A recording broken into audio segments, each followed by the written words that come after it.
Bem, meus queridos irmãos, que a paz de Jesus nos envolva, hoje e sempre. Vamos entrando, né, gente?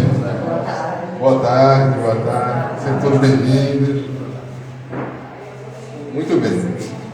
Vamos dar início ao nosso trabalho na tarde de hoje. E temos hoje o prazer, né, de podermos trabalhar com o nosso irmão Zé Neto, que é da casa, né? E vai tratar do tema que... Chamados para a luz, é o tema, chamados para a luz e escolhidos para o trabalho. Então, certamente é uma referência a uma fala muito conhecida de Jesus, não vou nem dizer qual é, vocês devem saber, e ele vai desenvolver esse tema aí para a gente, tá certo? E nesse mês, aqui a gente encerra o mês. Na semana que vem, a gente vai ter a nossa irmã Isolda, também é da casa, vai trazer um outro tema interessante, que é amor, imbatível amor, baseado na obra de Joana de Anjos, tá certo? Então, queria dar alguns avisos antes de começar, tá certo? Nós temos o nosso estudo, para quem não sabe, nosso estudo é nas terças-feiras à noite. Ele ocorre de 15 em 15 dias, tá certo? Às vezes varia um pouquinho, mas normalmente é 15 em 15 dias. E é às 7h30 que começa, tá certo? De 7h30 até às 9h, a gente desenvolve aqui o estudo do Evangelho, que é um estudo baseado nas obras de Emmanuel, e a gente está estudando o Evangelho de Marcos, segundo Emmanuel. Tem sido bastante rico. Quem puder participar, está convidado, será muito bem-vindo. Outra coisa é que nós estamos com o nosso projeto Alinhando Mães, que é um projeto voltado para as gestantes aqui do bairro. É uma parceria da nossa casa, né, com o posto de saúde aqui da Nova Caruaru. E já fizemos a entrega de 2 enxovais, além do suporte de visitas, né, algum trabalho, algum suporte psicológico, alguma interação. E, sobretudo, uma coisa que tem me chamado muita atenção é que nas visitas a gente tem conseguido em ambientes difíceis, porque muitas vezes vive em ambientes realmente muito complicados. A gente nem imagina, às vezes, que no nosso bairro aqui tem pessoas em situações tão sofridas. Porque a gente passa nas ruas e não vê. É preciso você se movimentar mesmo e ir ao encontro do sofrimento. Mas a experiência que tem chamado a atenção é que a gente tem criado com elas o hábito, quando a gente visita, de fazer um Pai Nosso com elas. O Pai Nosso é universal, né? E como tem funcionado isso aí? Porque quando a gente retorna à casa, a gente tem notado o efeito que existe na atmosfera do lar.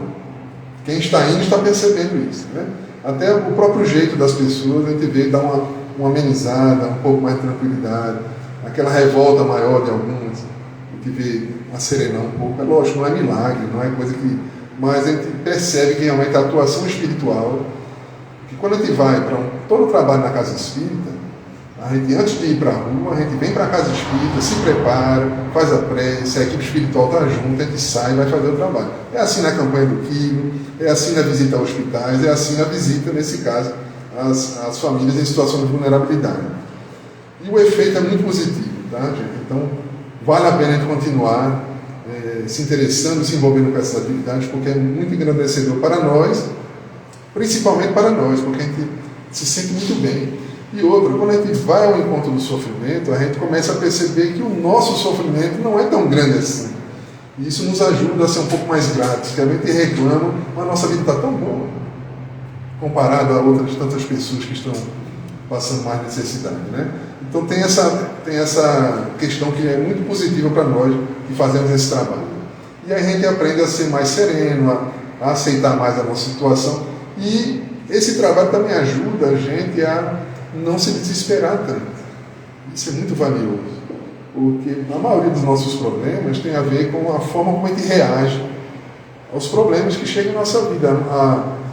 Quando uma pessoa nos maltrata, quando uma pessoa nos agride, quando um parente é difícil, quando o vizinho é complicado, quando o chefe está pegando no pé. Então, o nosso problema não são eles, o problema é como a gente reage diante dessas situações difíceis. Porque se a gente estiver bem, mesmo que o outro esteja fazendo alguma coisa que seja ruim para nós, é lógico, o que é ruim, mas a gente aprende a lidar com isso e sai bem da experiência, a gente acaba crescendo e aprendendo. Pois bem, a casa espírita, ela deve ter sempre essa proposta, essa oportunidade de trabalho. Eu me lembro de um amigo nosso, Zé Neto conhece bem, quem trabalhou lá no Esperança, nosso amigo Jeff, e eles faziam um trabalho de sopa na terça-feira. Então o que eles faziam? Acordavam de madrugada, iam para a Ceasa, compravam verdura, né? Material todinho, iam para o centro e ficavam ali até meio-dia, 1 hora, preparando a sopa, aquela coisa, para depois entregar para as famílias. Ou seja, passavam o dia inteiro, depois tinha que limpar tudo, né? E alguém um belo dia chegou lá, mas eles trabalhavam com mau gosto, né? Eles conseguiam, aqueles que podiam, na terça-feira, se disponibilizar para esse trabalho, né? Porque tem isso, às vezes a gente não pode naquele dia, naquele horário, mas tem outros que podem.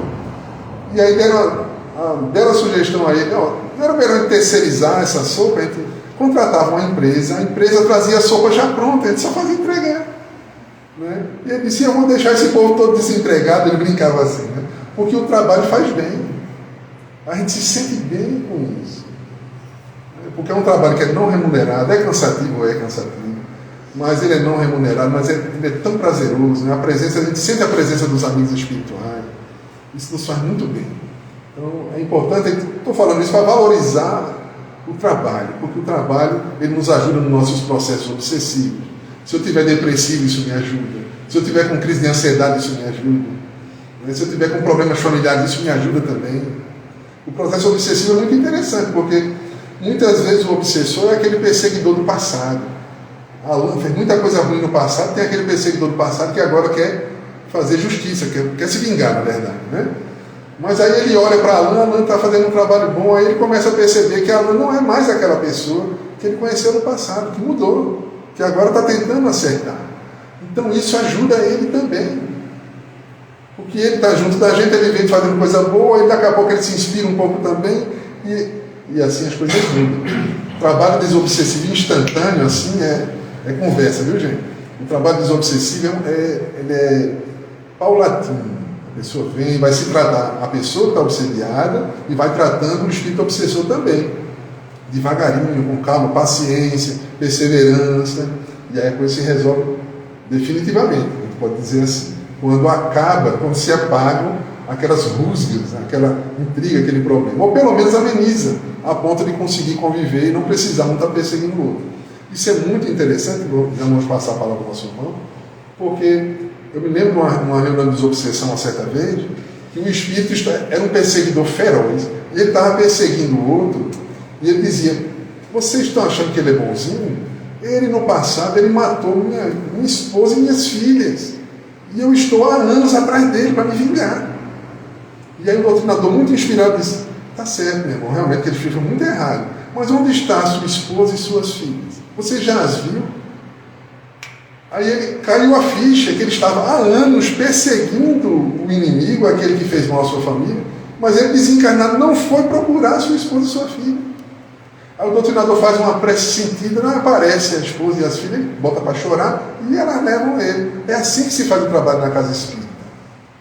Essa coisa de pegar o espírito e aprender, jogar para longe, para cá e para lá, não é? Isso não funciona, não. Funciona momentaneamente, né? Alguns lugares oferecem, não, afasta o espírito, prende ele não sei aonde, você está livre. Não, o problema não está resolvido. Quando ele se soltar, ele volta com tudo. Pois bem, vou ler um pequeno poema de Maria Dolores para passar a palavra ao nosso irmão, certo? Assistência fraternal. Deus te compense, alma boa, a ti que estendes a mão, repartindo alegremente carinho, agasalho e pão.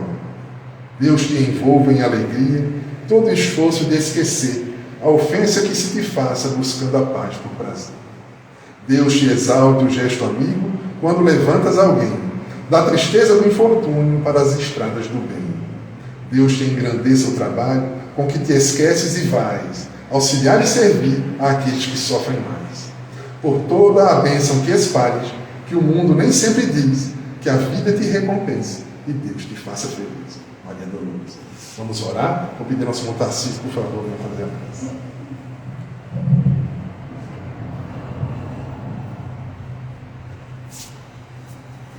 Boa tarde a todos. Essa poema Maria Dolores nos faz refletir quanto é importante esse amor. Amado Senhor Jesus, espiritualidade amiga, mais uma tarde, te agradecemos. Estamos aqui todos presentes, os irmãos encarnados e encarnados, que ilumine o nosso irmão Zé Neto para essa nossa palestra. Nos concentramos, pedimos a Deus muita luz, muita paz, ilumina todos os irmãos que sofrem, que passam por problemas e necessidades. Que tenhamos todos uma excelente semana. Que o Senhor é nosso pastor e não nos faltará. Assim seja. Então, meus amigos, com a palavra nosso irmão Zé Neto.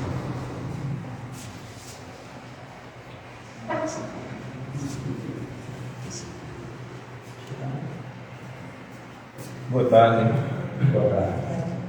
Que a paz e o amor do Mestre Jesus permaneça conosco hoje e sempre.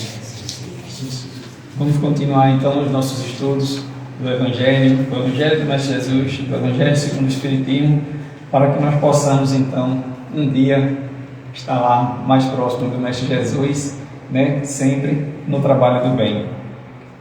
O tema, como foi dito aqui por Alain, é chamados para a luz, escolhidos para o trabalho. Já é sugestivo de uma passagem bem conhecida, né? Que é muitos chamados, poucos os escolhidos. Mas veja que a forma como ela foi trazida não fala só de chamados e escolhidos, fala para que foram chamados e para o que foram escolhidos. Chamados para a luz, escolhidos para o trabalho. Só que antes da gente entrar nesses detalhes, né? Chamado para quê, escolhido para quê, é preciso a gente chamar de onde foi tirado chamados e escolhidos. Obviamente, do Evangelho de Jesus. Nesta forma, nós vamos pegar os textos do Evangelho, falar daquele jeito que vocês já estão acostumados à minha traduzida, né? Falar o que é que diz a passagem, que é uma passagem complexa, é uma passagem difícil a gente entender o que é que isso tem a ver com a gente, porque fala de uma parábola que é dura, que é forte. Mas aí a gente vai fazer esse entendimento para posteriormente entender o que são, para que é que nós somos chamados e para que é que nós somos escolhidos. Pois bem, então é o capítulo 18 do Evangelho segundo o Espiritismo, cujo título é Muitos os chamados e poucos os escolhidos. A passagem de Mateus, que diz respeito a isso, é o capítulo 22, versículos 1 a 14. E o que é que diz isso? É a parábola do festim de núpcias. Lá vem o Evangelho com essas palavras difíceis, né? O Evangelho adora palavra difícil. Resumindo, é a festa de casamento. Festim de núpcias, a gente vai falar sobre uma festa de casamento. E o que é que diz lá em Mateus? Ele diz o seguinte: olha, o reino de Deus é como um rei que vai dar uma festa. Nessa festa de casamento do seu filho, nessa festa ela manda seus servidores, as pessoas que trabalham para ele, convidarem determinadas pessoas. São os primeiros convidados. Esses primeiros convidados, eles não aparecem. Então ele diz: retornem lá e digam que eu preparei a festa, matei o boi, botei a ovelha. Ou seja, ele fez comida, fez bebida, tem música, tem alegria, tem festa. Venham para a festa. Diga a eles isso agora. Aí os servidores retornam para novamente fazer o convite. O que é que acontece? Quando eles retornam, isso tudo está lá, é a historinha que eu estou trazendo, está lá no Evangelho, tá, gente? Quando eles retornam, o que é que acontece? Uns vão para as suas casas no campo, outros vão para os seus trabalhos, seus negócios, suas ocupações, outros vão além, pegam aqueles servidores, maltratam e matam eles. Essa informação chega até o rei, que fica muita raiva de tudo aquilo que aconteceu e manda destruir todas aquelas pessoas que fizeram aquilo. Aí ele diz aos seus servidores: agora vão e chamem todo mundo. Ele estava chamando determinadas pessoas, não deu certo. Vão e chamem todo mundo, bons ou maus, chamem todos. E os servidores foram chamar todas as pessoas. Na festa, eis que ele vê na mesa uma pessoa sentada, entendeu o convite, e olha para ele e diz que ele não está, porque você está sentado na mesa, você não está com as vestes apropriadas, ou seja, você não está com a roupa apropriada para essa festa. Se levante, vá embora. E aí é uma passagem dura, como eu disse, e diz que ele vai ser amarrado, jogado no fogo do inferno, porque para aqueles que não estão preparados haverá choro, esqueci do choro e ranger dos dentes. Haverá choro e ranger dos dentes. Então veja que é uma passagem forte, né? Mesmo a gente dando essa traduzida, né, botando em palavras mais fáceis, contando uma historinha mesmo, porque as parábolas são histórias, contando a historinha mesmo, o que isso tem a ver comigo. Né? Primeiro, se eu soubesse que ele ia ser assim, me chamasse para a festa, eu já ia, né? Eu já gosto de uma festa, se ele chamasse, eu ia para uma festa, se eu soubesse o que ia acontecer. Mas isso não é uma interpretação literal. Né? Nós não podemos fazer disso uma interpretação literal. Uma das coisas mais fantásticas que tenho aprendido aqui nos estudos da casa, venham, participem, é muito bom, agrega muita coisa à vida da gente, é que toda passagem do Evangelho quer atingir o nosso ser espiritual, quer atingir o nosso ser moral, quer nos passar um ensinamento para a nossa evolução. Isso é muito importante. Então, qualquer coisa que seja que a gente leia no Evangelho, o foco é esse. Né? É igual naquela outra passagem que diz assim, que talvez a gente fale dela no final da nossa conversa hoje, que diz assim, né, que aquele que tem os ensinamentos, escuta os ensinamentos e transmite aos outros e põe em prática, é como um homem que constrói a sua casa numa rocha. Depois a gente vai detalhar um pouco mais na frente. Naquela passagem, Jesus não estava querendo ensinar ninguém a ser pedreiro, engenheiro, arquiteto, não. Então isso não vai servir para mim. Serve, porque a gente tem que procurar o que é que ele estava querendo dizer com aquilo. É a tal da festa. O que é que essa festa tem a ver comigo? Pois bem, vamos primeiro, né, dar os ensinamentos de Kardec. Né? O básico é saber o Evangelho. O que é que Kardec está falando sobre isso? O que tem na codificação sobre isso? Depois a gente vai aprofundando. Então o que é que Kardec diz? Olha, primeiro, vamos identificar cada local e cada personagem, tendo em mente que Jesus está falando para a nossa vida espiritual. Está falando para nós enquanto seres imortais que buscam se melhorar, que buscam a perfeição. Então, ele começa a identificar cada coisa. Então, é como um rei que está no seu reino. Então, o rei é Deus, é o Pai, que está no seu reino e vai dar uma festa. Ele não está chamando para entrar na festa as pessoas. Então Deus está nos chamando para onde? Para o reino dos céus, para essa felicidade futura, para esse lugar melhor que todos nós aqui desejamos. Então Deus preparou o reino dos céus e nos chama para entrar nesse reino dos céus. É o rei que preparou a festa e mandou chamar todo mundo. Ele mandou quem chamar? Os servidores que serviam a ele. Então, veja que o Espiritismo também nos explica as passagens evangélicas com fatos históricos. Então, quem são os servidores? Quem são as primeiras pessoas que vêm nos falar sobre Deus, sobre o reino dos céus, sobre essas coisas? Os profetas. Então, aqueles que primeiro vieram, né, dar a palavra, chamar para uma regeneração das pessoas, foram os profetas. E quem são os primeiros convidados? Que a passagem ela deixa bem claro, os primeiros convidados. Quem são os primeiros convidados?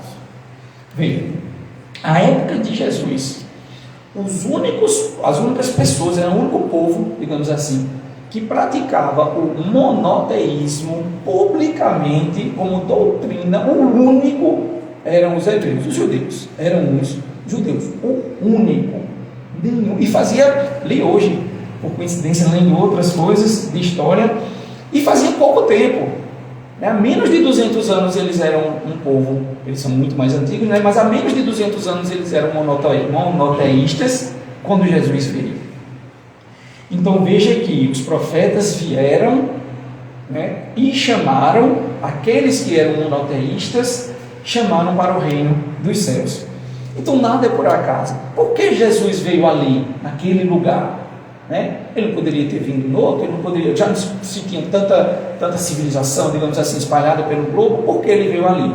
Porque ele vinha pregar a doutrina, vinha nos mostrar os ensinamentos de só ter um único Deus. Então ele tinha que falar para quem já acreditasse ao menos disso, né? Ele não poderia chegar num povo que tinha o Deus Sol, o Deus Luar, o Deus Água, o Deus da plantação, e pregar que só há um Deus, porque as pessoas sequer iam dar ouvidos a ele. Então os primeiros convidados foram os hebreus, os judeus. Pois bem, e o que foi que eles fizeram? Ora, A filosofia, estamos falando de fatos históricos, de constatações, tá? Não há nenhuma crítica, nada do que eu estou falando aqui, há um cunho crítico. Os judeus, os hebreus, eles acreditavam que seriam abençoados por Deus pela fertilidade de suas terras, pelo acúmulo de bens materiais. Então, muitos que foram chamados, o que é que ele diz? Foram daqueles convidados da festa, foram para as casas do campo ou foram cuidar dos seus negócios. O que é isso que representa? O que isso quer dizer? Foram dar mais valor aos bens materiais do que aos bens espirituais. Então é isso que ele quis dizer. Foram chamados como os primeiros povos, né, nesse convite do banquete celeste, mas eles preferiam se apegar a questões exteriores de que eu estou bem com meu Deus se eu estiver bem com as minhas posses. E ele diz mais, além dos que foram para a casa no campo, dos que foram cuidar dos seus negócios, ele diz, outros foram e mataram os servidores. Muitos dos profetas foram perseguidos. Então veja que essa passagem, ela se alinha a fatos históricos e ela vem nos ensinar no presente o que nós devemos fazer. Vamos chegar lá. Pois bem. E aí ele disse o quê? Vão lá agora e chame todo mundo. Chame bom, chame mal. Vamos chamar todo mundo agora para essa festa. Ou seja, vamos espalhar a boa nova, né? A doutrina, o evangelho. Vamos espalhar tudo aquilo que Jesus veio para toda e qualquer pessoa. É isso que ele quer dizer com depois ele mandou chamar todo mundo. E aí vem uma coisa que muitos, e Kardec toca nesse ponto, vem uma coisa que muitos dos incrédulos ou dos que acham parábola uma besteira, ou não entendem bem, ou ainda que queira ver com bons olhos, mas não, essa aí é um absurdo nisso. Não teve alguém que aceitou e sentou na mesa, mas ele foi colocado para fora porque não estava com as vestes apropriadas. Mas ninguém está falando de roupa, né? Veja que ele lembra que no começo Jesus diz, o reino dos céus é como, aí é que ele conta a parábola da festa de casamento. Ou seja, Deus ia estar fazendo questão de um filho que entra ou não entra na sua casa por conta da roupa, obviamente, não. Que roupa é essa? Já que expressamente ele fala de roupa. Que roupa é essa? Ora, a roupa apropriada, já que a festa não é uma festa, é o reino de Deus, obviamente a roupa não é uma roupa, é a pureza de coração, é como nós somos, como nós nos sentimos no bem, né? Que bem nós fizemos para sentar naquela mesa. Então não basta a gente tentar entrar no reino dos céus, como eu estou apropriadamente vestido do ponto de vista moral, espiritual, para poder sentar até aquela mesa. Quanto às passagens que são fortes, como o rei foi lá e mandou matar aqueles que tinham matado seus servidores, ou no final, né, que eu esqueci do choro e ranger de dentes, essas passagens fortes, o que elas significam? Ora, em várias passagens da codificação, em várias do Evangelho segundo o Espiritismo, e nessa especificamente, tem a ressalva dos fatos históricos. Diz assim, olha, temos que lembrar que Jesus veio num povo que acreditava muito ainda, estava muito enraizada a matéria neles, eles não tinham muito essa noção do extrafísico, né, de vida pós-morte, e eles acreditavam em céu, acreditavam em inferno, acreditavam em sofrimento. Então ele tinha que falar uma linguagem que as pessoas entendessem, né? É claro que, e essa própria expressão, choro e ranger de dentes, era uma expressão idiomática, era uma expressão que era usada lá na época como uma coisa negativa. É porque hoje a gente vai pensar em que uma pessoa chorando, né, rangendo os dentes, ou seja, em muito sofrimento. Porque nós não somos, hoje, aquele povo, nós não estávamos lá, nós tínhamos os seus costumes, então a gente perde essa percepção que no original, historicamente, eles entenderiam o que estava querendo se dizer. Certo? Pois bem. E aí no final de toda essa passagem, ele diz o famoso, porque são muitos os chamados e poucos os escolhidos. No final de toda essa história, o último trechinho lá que ele fala é justamente isso. São poucos os chamados, são muitos os chamados e poucos os escolhidos. Veja que a passagem em si, pegando novamente a história lá, a passagem em si tem tudo a ver. Ele chamou todo mundo para a festa, mas poucos foram aqueles que permaneceram, que foram e puderam ficar na festa. Muitos os chamados, poucos os escolhidos. Então vamos lá, somos chamados para quê? Já que a gente vai transformar essa festa de casamento numa coisa espiritual, numa coisa transcendental, nos ensinamentos das leis morais de Deus, fomos chamados para quê?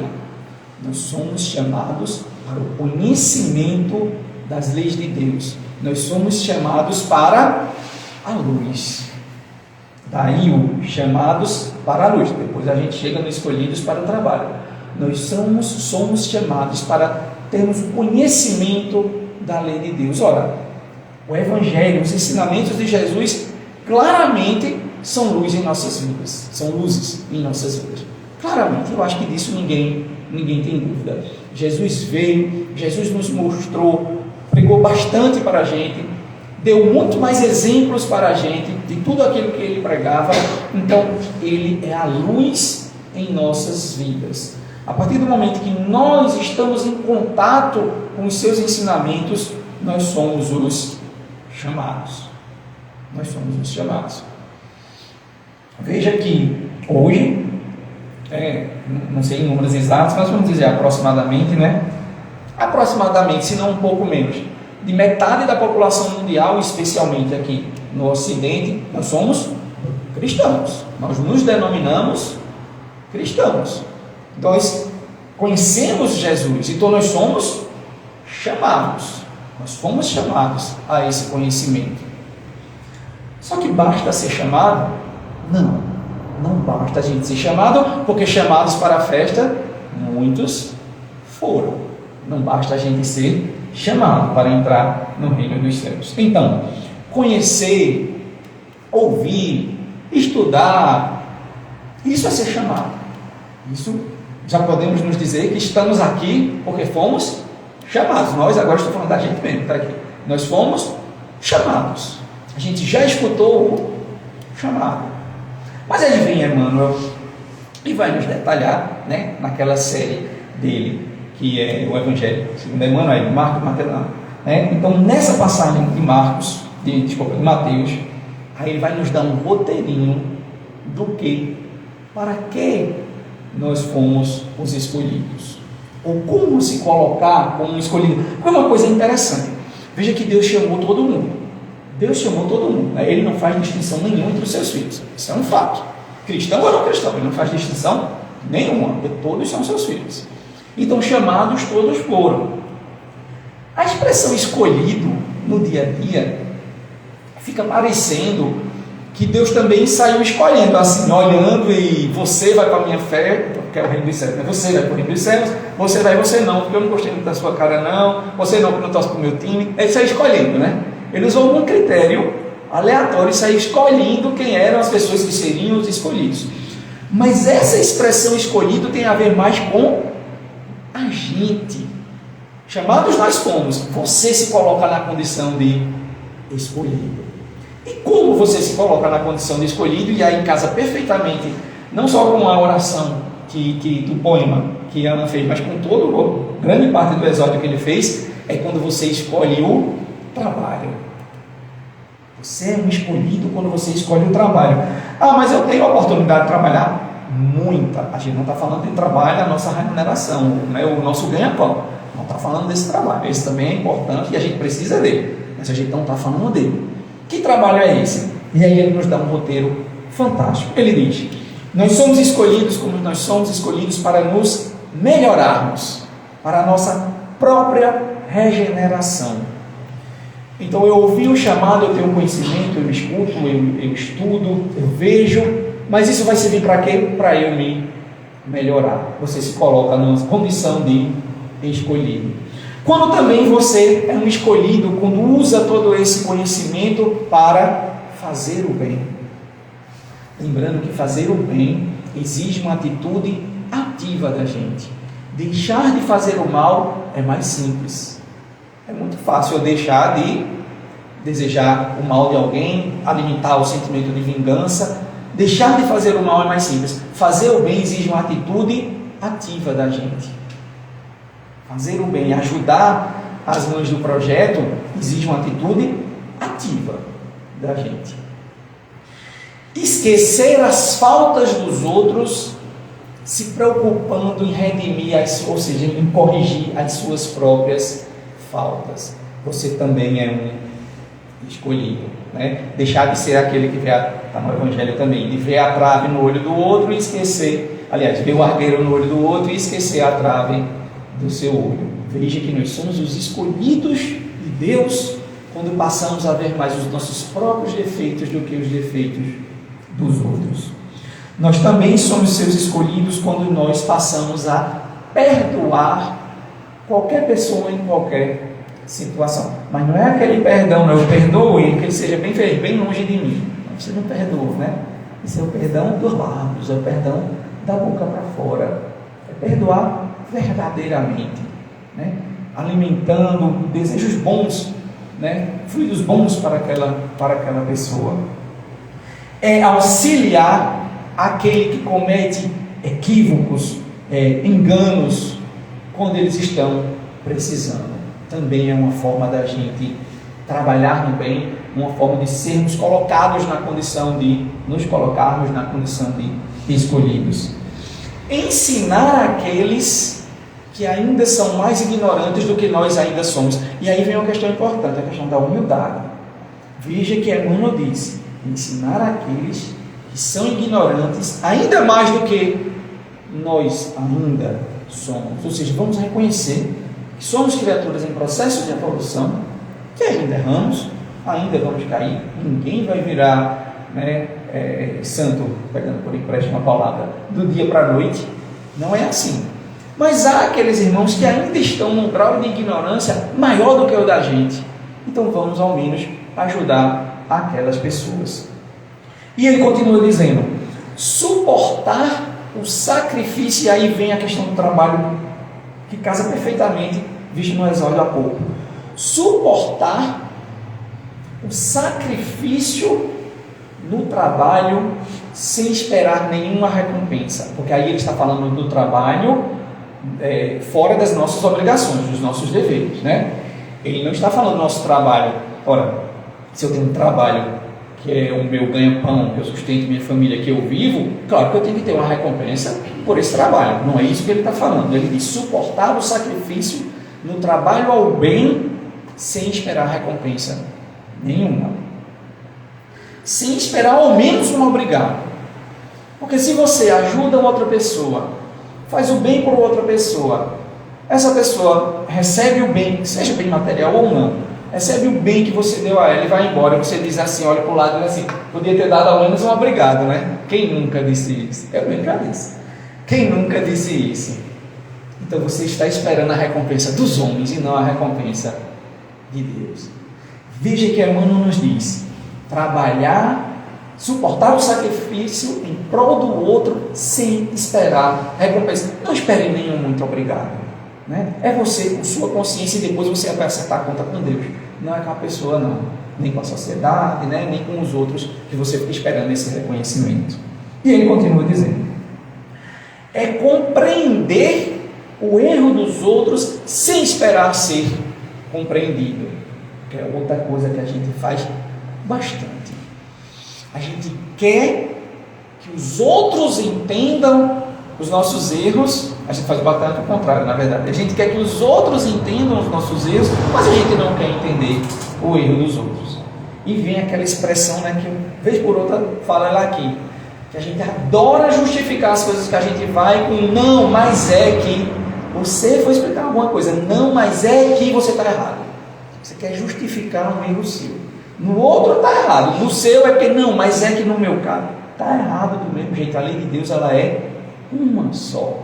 Se o outro faz errado e você faz a mesma coisa, você faz errado do mesmo jeito. Então vamos compreender os erros dos outros sem sequer esperar que eles também compreendam os nossos erros. E ele diz mais: apagar as fogueiras do mal, da maledicência, do ódio, da inveja, do ciúme, Isso também é ser um escolhido. Nós fomos escolhidos para apagar essas fogueiras. Nós fomos escolhidos para, quando o mal entra pelo nosso ouvido, através de alguém contando, ali ele morrer. Mas a gente adora espalhar uma notícia, não sabe nem se ela é verdadeira. E eu gosto de ter muita gente numa crise de consciência, compartilha as coisas no grupo e diz assim, olha, eu não sei se é verdade, mas é que, vai que é, né? Então é melhor eu compartilhar aqui, mas não sabe nem se é verdade. Aí para aliviar a consciência diz isso. Né? Porque evangelho é prática, então evangelho é grupo de aplicativo de mensagem também. Se a gente não está falando de uma festa de casamento de verdade, quando está lá no evangelho, é para a gente entender a mensagem. Não adianta a gente dizer, não, mas como no meu celular eu vou usar o evangelho se há 2000 anos não tinha nem celular? Não importa, a lei de Deus ela é atemporal. Então no uso dos nossos aparelhos de celular, a gente também tem que usar o evangelho. Pois bem, ele diz lá assim, é praticar a caridade sem o ruído, ou seja, sem as pompas e circunstâncias, sem querer mostrar, sem esperar aquele obrigado, sem mostrar aos outros que você está praticando a caridade. Isso também é você ser um escolhido. É fazer as boas obras sem reclamação e sem o desfalecimento, ou seja, nas palavras de Emmanuel, sem o desânimo, sem você ficar desanimado, né? Porque numa certa vez, uma conversa que Jesus teve com Bartolomeu, né, um dos seus discípulos, um dos seus apóstolos, Bartolomeu reclamava, né? O mundo é muito injusto aí fora, acontece muita coisa, eu confio no Senhor Mestre. Aí foi que Jesus disse, eu não disse que seria fácil, foi que eu disse, cada um carregue a sua cruz. E aí Bartolomeu diz, não estou reclamando da madeira, né? Tudo é de sentido figurado, não estou reclamando da madeira, é que o mundo é tão injusto, e aí a conversa transcorre. Mas Jesus disse, não é fácil fazer boas obras não, ninguém se engane que vai ser fácil fazer o bem no mundo lá fora. Então quando a gente faz o bem, a gente tem que estar fortalecido contra o desânimo e a reclamação, porque nós somos imediatistas, e por sermos imediatistas a gente quer fazer o bem hoje e colher o bem para a gente amanhã, mas a conta não é assim que se fecha, né? A justiça de Deus ela tem o seu tempo de atuar, não cabe a nós estar cobrando a Ele, que eu estou sendo tão bonzinho, mas só estou levando até agora na vida. O tempo é dele, o tempo não é nosso.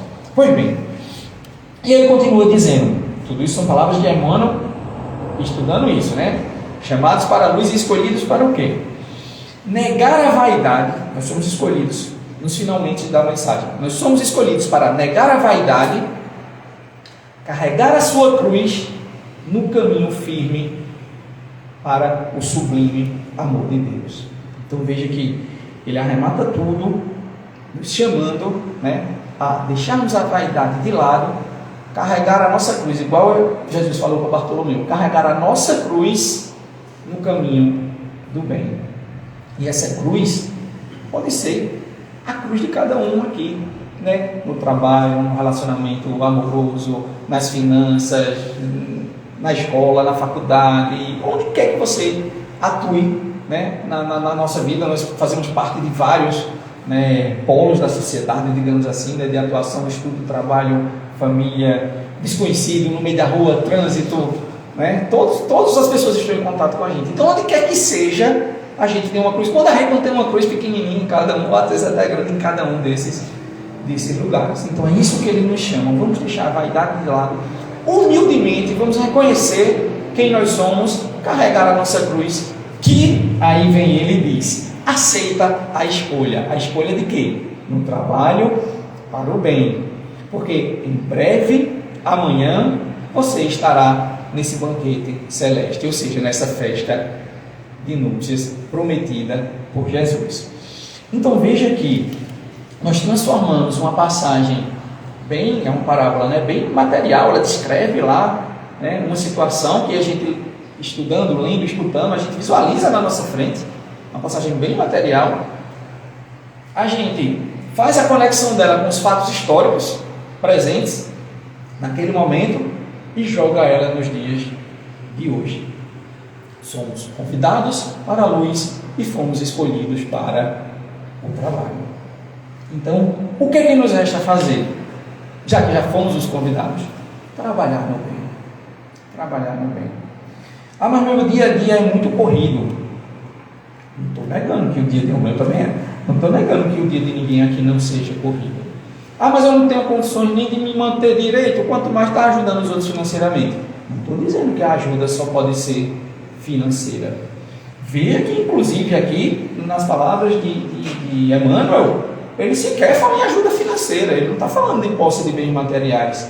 Está dizendo para a gente ajudar as pessoas, para sermos pessoas melhores, está dizendo para compreender os erros dos outros. Tudo isso está ao nosso alcance. Muito fácil não é, porque se fosse a gente já estava num plano maior. Mas é um caminho. Ele nos mostra o caminho que nós devemos seguir. Tanto que, em outro livro que eu estava pesquisando o tema, tem dizendo assim: ser escolhido é seguir os passos de Jesus. Isso é ser escolhido. E Jesus fazia o quê? Pregava e trabalhava pelo bem. Então, tentar seguir os seus passos já nos coloca na condição de escolhidos, né? Escolhidos para o trabalho. E eu gosto muito de uma história, até porque tem a ver com trabalhos na casa. De certa vez, numa casa espírita, estava tendo uma reunião mediúnica, e um dos mentores da casa, um dos trabalhadores do plano espiritual da casa, chegou para eles, né, através de algum médium que estava dando uma comunicação, e disse o seguinte: no final da rua tem uma família que está passando por sérios problemas obsessivos. Todos da casa estão passando, pai, mãe, filhos, todos estão com um sério problema obsessivo. Nós precisamos fazer alguma coisa. Então eu preciso que trabalhadores da casa, no caso encarnados, né, ele estava dando uma mensagem para os trabalhadores que participavam da reunião mediúnica, eu preciso que os trabalhadores da casa se desloquem até aquela casa, fazer evangelho no lar, conversar com as pessoas, tentar de alguma forma ajudá-los, porque a situação deles não está fácil. Quem se prontifica? E aí ficou um silêncio na reunião. Até que o primeiro disse assim: olha, eu não posso, porque eu já estou tão cheio de problema, então assim, eu só vou levar mais problema para os outros, é melhor eu não participar. Aí o outro: não, eu não tenho tempo. Cada um após um, foi dando uma justificativa para não ir realizar o trabalho na casa que estava precisando. Ao final dos trabalhos, ninguém se prontificou. O dirigente da reunião encarnado encerrou os trabalhos. Aquele que havia dado a mensagem e pedido para ver o trabalho deu a mensagem do plano espiritual, encerrando também os trabalhos. Só que aí o dirigente encarnado da reunião, fazia tempo que fazia aquele tipo de reunião, percebeu, né, diferente a mensagem que ele deu, de tom, de entonação, e perguntou: aconteceu algum problema? E aí o mentor espiritual, né, disse: enquanto vocês estiverem esperando não ter problemas para ajudar os outros não podem esperar esse tempo. E encerrou a mensagem e parou de dar comunicação naquele momento. Então é isso. O trabalho, ele existe. O trabalho, ele está o tempo todo batendo em nossas portas. E, mais uma vez, né, nada acontece por acaso. Casando com a mensagem que foi lida e foi falada aqui no exórdio, às vezes a dificuldade está do nosso lado, está ao lado da nossa porta, né? Quando foi trazido o trabalho, né, das gestantes aqui no bairro, eu mesmo fiquei pensando, né, não sou um profundo conhecedor do bairro, mas ando por aqui. Eu disse: mas aqui tem gente que precisa, né? Porque você pensa logo que a Nova Caruaru é um bairro que não precisa de alguém a ponto de fazer um enxoval, porque ela não tem sequer um enxoval. E precisa, está do nosso lado, e a gente não vê. É igual a essa passagem. Era uma casa espírita, tinha vários trabalhadores. No final da rua tinha uma casa com os encarnados precisando de ajuda. Ninguém se comprometeu a ajudar. Então veja que o trabalho, ele existe, ele está aí. Muitas vezes nós não enxergamos as oportunidades de fazer toda essa listinha que Emmanuel nos dá de o que nós podemos fazer para sermos os escolhidos. Está embaixo do nosso olho e a gente não consegue enxergar. Por quê? Por causa de orgulho, de vaidade, de egoísmo, que a gente só enxerga os problemas de quem? Os nossos. nós só enxergamos os nossos problemas. E ainda quando alguém aponta o problema dos outros para a gente ajudar, como foi o caso da mensagem dessa história que eu contei aqui, ainda que alguém aponte os problemas, a gente justifica nos nossos o fato de não poder ajudar os outros. Se a gente for esperar perfeição para ajudar os outros, a gente nunca vai atingir a perfeição, porque é ajudando os outros que a gente evolui. Pois bem, então, como eu tinha prometido, no Evangelho de Mateus, um pouco mais na frente, tem lá dizendo assim: aqueles que dizem que é uma continuação de muitos chamados e poucos os escolhidos. Veja a ligação que a gente vai fazer. Aqueles que dizem Senhor, nem todos entrarão no reino dos céus, só aqueles que fizerem a vontade do Pai. Essa é uma passagem um pouco mais na frente de Mateus. Aí eu gosto de explicar, né? Eu gosto de explicar as coisas. Aí, o que é dizer Senhor? Né? Porque ele diz assim, vamos ser literal de novo. Essa aí dizendo assim, Senhor, Senhor. Não, né? O que é qual é o sentido do Senhor? Aí, é o louvar a Deus, é o colocar na camisa que ama Deus, é o adesivo no carro que ama Deus, né? É um quadro em casa que ama Deus, é sair dizendo a todo mundo, eu sou cristão, eu sou filho de Deus, Senhor, glória ao Senhor. Isso é o Senhor do sentido. São os atos exteriores de adoração. Então ele diz assim, mas não basta dizer Senhor, Senhor para entrar no reino dos céus. Quem entrará no reino dos céus? Que reino dos céus é essa? A festa do casamento. Essa festa é disputada. Mas o bom é que essa festa não tem um número limitado de convidados. Todos fomos convidados a essa festa. Quem é que vai autorizar a gente a entrar ou não? A gente mesmo. Essa é a coisa boa. Não vai ter ninguém pedindo ceia na porta, não.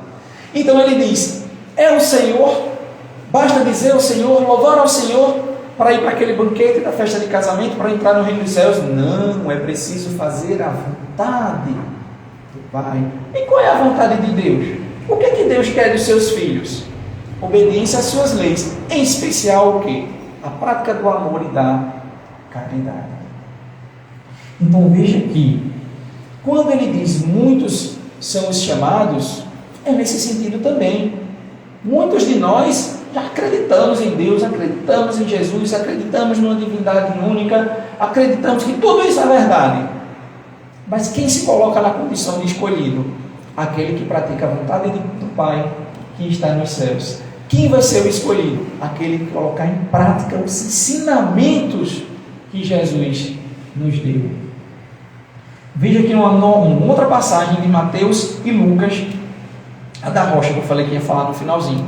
Tem lá dizendo o seguinte: aquele que tem os ensinamentos e os coloca em prática é igual a um homem sábio que constrói a sua casa sobre uma rocha. A chuva vai bater, os rios vão transbordar, o vento vai bater forte e aquela casa não vai cair. Aquele que tem os ensinamentos e não coloca eles em prática é feito um homem que construiu sua casa sobre a areia. A chuva, ele diz a mesma coisa, a chuva, as águas que transbordarão, o vento que soprará, derrubarão aquela casa, e a queda será grande. Aí volta a dizer, Jesus estava nos ensinando a ser pedreiro? Não. Engenheiro? Não. Arquiteto? Não. Porque ele fala sobre construir uma casa, porque ele não está falando sobre construir uma casa. Ele usa um exemplo material, físico, próximo das pessoas, para que a gente consiga entender o que ele está querendo dizer. Veja que ele diz, aqueles que escutam as palavras, ou seja, os convidados, aqueles que já têm acesso à palavra, os convidados, se coloca em prática aquilo que escutou, ou seja, escolheu ser um escolhido, é como um homem que coloca a casa num lugar firme. Vai ter um monte de coisa, aquela casa não vai cair. E aí, um paralelo, antes da gente ir para outra coisa, para o outro lado, de quem quem constrói na areia. Veja que essa passagem, ela não diz assim, porque é um erro que muita gente comete, muitos de nós cometemos, de que se achar religioso, religião A, B ou C, seja espírita, seja qualquer espiritismo, seja qualquer outra, a gente acha que a gente vai se livrar de problema. A gente não vai se livrar de problema por conta de uma religião. Ser adepto de uma religião, participar ativamente de uma religião, acreditar em Deus, isso não vai eliminar os problemas da nossa vida. Não é esse o intuito das religiões, tirar os problemas de nossa vida. Não é isso que vai acontecer. Veja que ele diz que aquele que pega a palavra e a coloca em prática, a casa foi construída num lugar sólido, que vão vir todos os problemas, chuva, vento, água transbordando, e a casa não cai. Ou seja, nós estaremos fortificados pela prática do bem, e a gente não vai cair com os problemas que aparecerem em nossas vidas. Ele não tirou os problemas da nossa vida. Ele diz que nós vamos estar firmes, para quando o problema vier, a gente não tombar, não cair. E veja a outra parte. Aquele que escuta a palavra, mas não põe em prática, quando vierem os problemas, a casa vai cair. Como é que ele termina? E a queda será grande. Por que a queda vai ser grande? Qual a diferença de outras pessoas que poderão sofrer uma queda menor? Porque você teve a palavra. A quem mais é dado, mais será cobrado. Você teve acesso à palavra de Jesus, você escutou a palavra de Jesus, você estudou a palavra de Jesus, você teve a oportunidade de pôr em prática a palavra de Jesus, mas você escolheu não fazer isso. Então, quando você cair, a queda será grande. Veja que é outra grande advertência. Jesus nos fez várias advertências, né, na sua passagem, de como nós devemos nos comportar. Pois bem, então só ter fé, só orar, só glorificar, só louvar a Deus, nada disso sozinho funciona. Por quê? Porque é preciso trabalho no bem. Usando aquele roteirinho, né, que Emmanuel nos diz ao comentar poucos chamados e muitos, aliás, muitos chamados e poucos os escolhidos, nós vamos estar fortificados para quando os problemas vierem, a gente não tombar. Então, se chamados é para a luz, se escolhidos é para um trabalho, nós precisamos nos comparar a uma luz. Nós precisamos nos comparar a uma luz. Quando a gente acende a luz, a gente imediatamente pensa no que ela ilumina, mas a primeira coisa que ela ilumina é ela mesma. Então nós temos que nos comparar a uma luz, nós temos que fazer o bem, porque fazendo o bem a gente está fazendo bem para a gente, mas a gente está fazendo bem aos outros. Quando a gente se auto-ilumina, a gente ilumina todos ao nosso redor. Então é chegado um momento que nós assumirmos essa posição de escolhidos e passar a nos iluminar e iluminar os outros. Boa tarde e muita paz.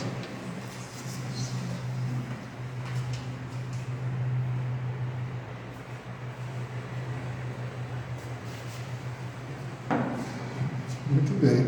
Então, obrigado, Zé Neto. O tema foi muito bem explicado, né?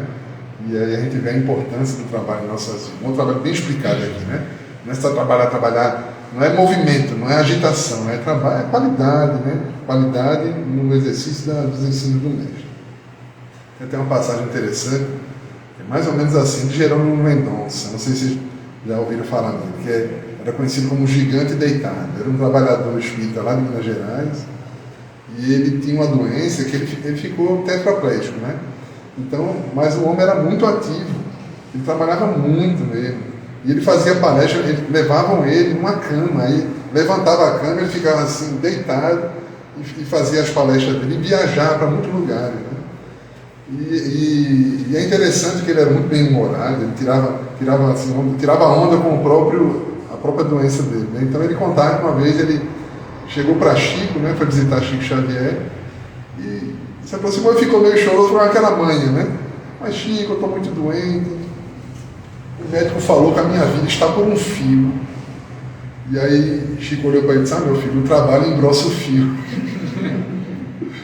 E ele trabalhava muito, né? E ele trabalhou ainda por muitos anos, né? Se dedicando, aí fundou rádio, fundou centro espírita, viajar. A mãe dele disse que ele era todos os outros filhos eram saudáveis, estavam dentro de casa, e ele era o único que era tetraplégico, e ele nunca parava em casa, trabalhando sem parar.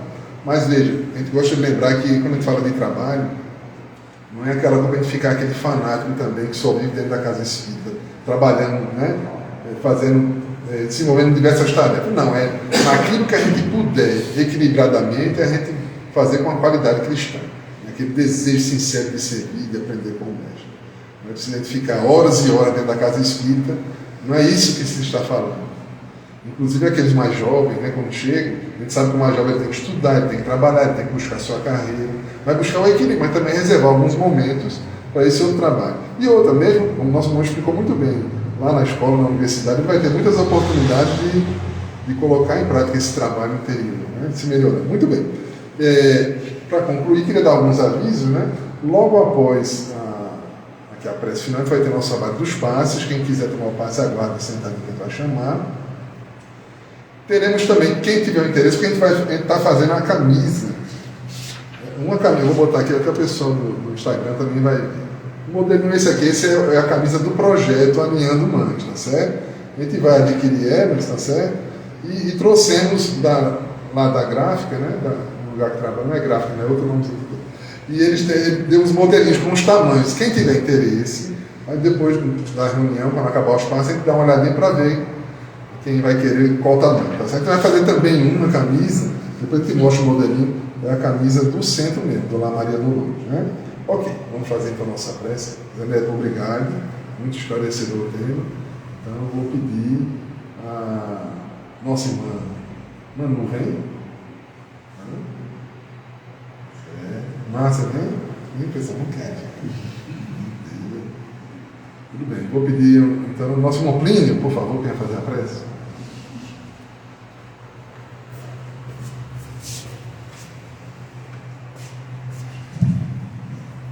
Senhor Jesus, agradecemos por esse momento, pelo aqui a vossa palavra elucidada através do nosso irmão José Neto. E peçamos, Senhor, que nos fortaleça na fé, para que nós possamos, no dia a dia, em nossa caminhada, e abrandando os nossos corações, nos despegarmos do materialismo e nos aprofundarmos mais no lado espiritual da vida. Que nos proteja e nos guarde, hoje e sempre. Assim seja. Sendo assim, meus irmãos, pedimos permissão a Jesus para dar por concluída essa primeira parte dos nossos trabalhos. Que Deus nos abençoe.